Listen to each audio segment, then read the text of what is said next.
Okay, the next video in our series is called World War II Begins, okay? With it, oh, went the wrong way. Nice picture of a guy, gentlemen. Peace in our time. So in February 1938, Adolf Hitler threatened to invade Austria unless the Austrian Nazis were given important government posts. In March of 1938, Hitler announced the Anschluss, or unification of Austria and Germany together. Austrians, it makes sense to them, largely German-speaking country. Okay, Hitler claimed that Sudetenland, an area of Czechoslovakia with a large German-speaking population, should probably be part of the Germany. Okay, so the Czechs strongly resist Germany's demand for Sudetenland. Okay, and well, France, the Soviet Union, Britain, threatened to fight Germany if it attacked Czechoslovakia. So here we go. We make an idle threat. And so at a conference, the Munich conference on September 29th, 1938, Britain and France, basically hoping to prevent another war, agreed to Hitler's demands in a policy that became known as appeasement. Okay.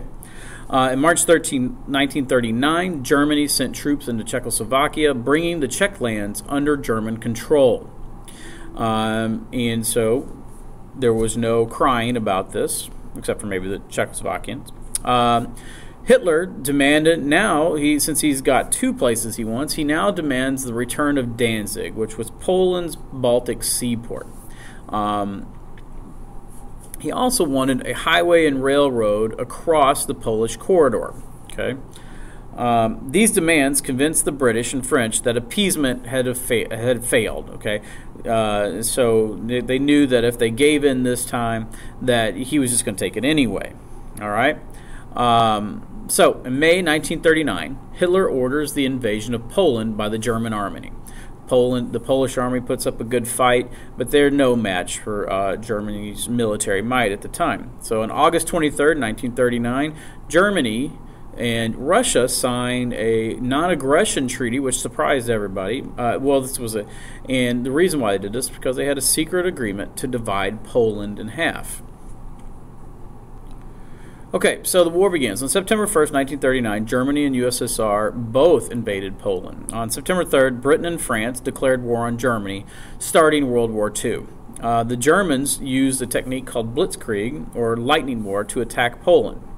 The Polish army was defeated by October 5th, which was relatively quick. Okay, they didn't really kind of know what hit them, but they tried to put up a good fight using what they had. On April 9th, 1940, the German army then attacked Norway and Denmark. Within a month, Germany had overtaken both those countries.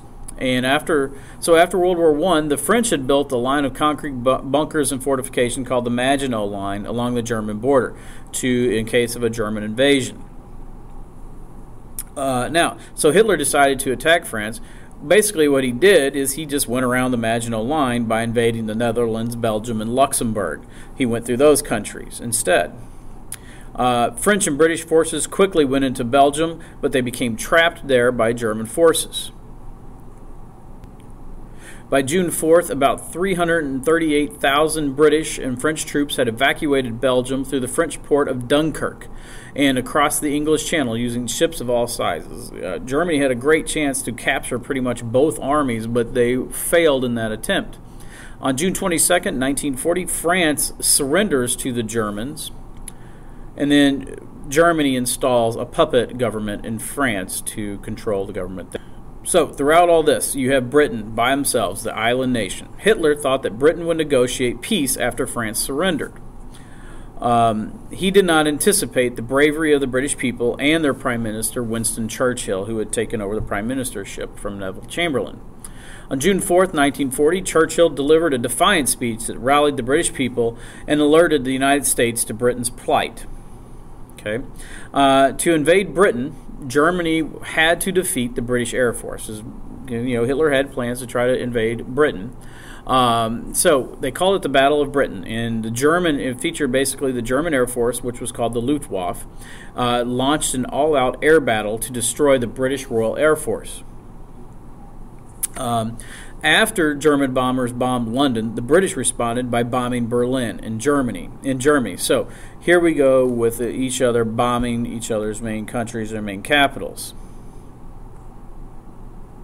Okay, the Royal Air Force was greatly outnumbered by the Luftwaffe, but the British had radar stations, which was new at this time, and were able to detect incoming German aircraft and direct British fighters to intercept them.